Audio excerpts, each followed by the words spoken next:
വളരെയേറെ ഹൃദയവേദനയോടെയാണ് ഒരു ദൃശ്യം കണ്ടത്. പ്രേക്ഷകർ കാണുക.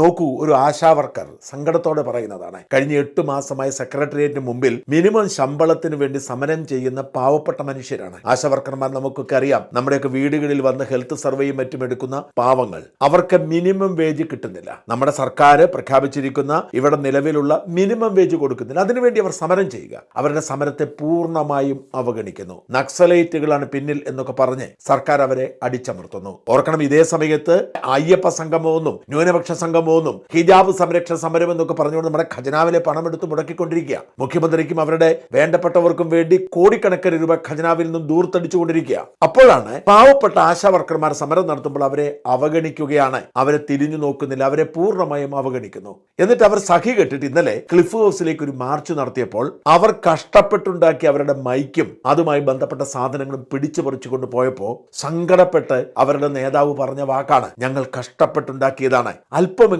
കരുണ കാണിക്കണമെന്ന്. വലിയ ശമ്പളം കൈപ്പറ്റുന്ന പോലീസ് ഉദ്യോഗസ്ഥന്മാർക്ക് ഏമാന്മാർ പറയുന്നത് കേട്ടാൽ മതിയാവും, അവർക്കൊരു വിഷമവും ഉണ്ടാവില്ല. പക്ഷേ ഇതിനൊക്കെ ഉത്തരവ് കൊടുക്കുന്നവർ അനുഭവിക്കുക തന്നെ ചെയ്യും, ഒരു തർക്കവും വേണ്ട. ആ പാവപ്പെട്ട സ്ത്രീകൾ അവിടെ സമരം ചെയ്തപ്പോൾ അവരുടെ അനുഭാവപൂർവമായ ഒരു നിലപാടെടുക്കാൻ കഴിയുന്നില്ലെന്ന് മാത്രമല്ല, അവരുടെ ജീവിത സമ്പാദ്യത്തിൽ നിന്നും നാട്ടുകാർ കൊടുക്കുന്ന പിച്ചക്കാശിൽ നിന്നും അവർ കെട്ടിപ്പൊക്കിയ ഒരു സമരം ഉറക്ക മുദ്രാവാക്യം വിളിക്കാനുള്ള മൈക്കും അതിന് സാമഗ്രികളും ഒക്കെ എടുത്തുകൊണ്ട് പോവുക എന്ന് പറഞ്ഞാൽ പിച്ചച്ചട്ടി പിടിച്ചു പറിച്ചു കൊണ്ടുപോകുന്നതിന് തുല്യമല്ലേ? ഇങ്ങനെ കരുണയില്ലാതെ പെരുമാറാൻ എങ്ങനെ സാധിക്കും?